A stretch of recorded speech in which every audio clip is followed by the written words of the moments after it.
Hello friends, আমার চ্যানেলে তোমাদের সকলকে স্বাগত জানাই। আজকে আমি তোমাদের যে পাঠটি বোঝাবো সেটা হলো অশ্বক্ষুরাকৃত হ্রদ। তোমরা শর্ট কোশ্চেন হিসেবে পেতে পারো।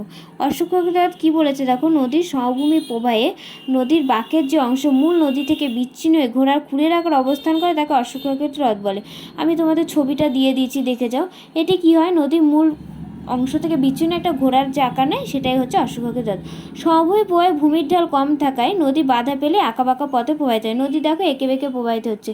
এই এঁকে বেঁকে যে প্রবাহিত হচ্ছে এর ফলে কি হচ্ছে, এঁকে বেঁকে প্রবাহিত হওয়ার সময় নদীর যে পাশে স্রোতে আঘাত খুব জোরে লাগে, সেই স্থানটা ভাঙতে থাকে। নদীর ওই আঘাতে ওই স্থানটা ভেঙে যায়। আবার কি হয়, বিপরীতে ঢালু পারে স্রোতের আঘাত কম লাগায়, সেখানে পলিবালি ইত্যাদি সঞ্চিত থাকে। পলিবালি দেখো সঞ্চিত হয়েছে। এই প্রক্রিয়া ক্রমাগত চলতে থাকলে নদীর বাঁকের পরিমাণ বাড়তে থাকে। একসময় দুটি বাঁক কী হয়, কাছাকাছি চলে আসে এবং পরস্পর জুড়ে যায়। দেখো দুটি বাঁক কাছাকাছি এসে গেছে, পরস্পর নদী তখন সোজা পথে যায় এবং আলাদা বাঁকটি আলাদা হয়ে যায়। একে কি বলা হয়, আমরা অশ্বক্ষুরাকৃতি হ্রদ বলে থাকি। দেখো যে হ্রদের আকার হয়েছে তাই এটা হচ্ছে অশ্বক্ষুরাকৃতি হ্রদ।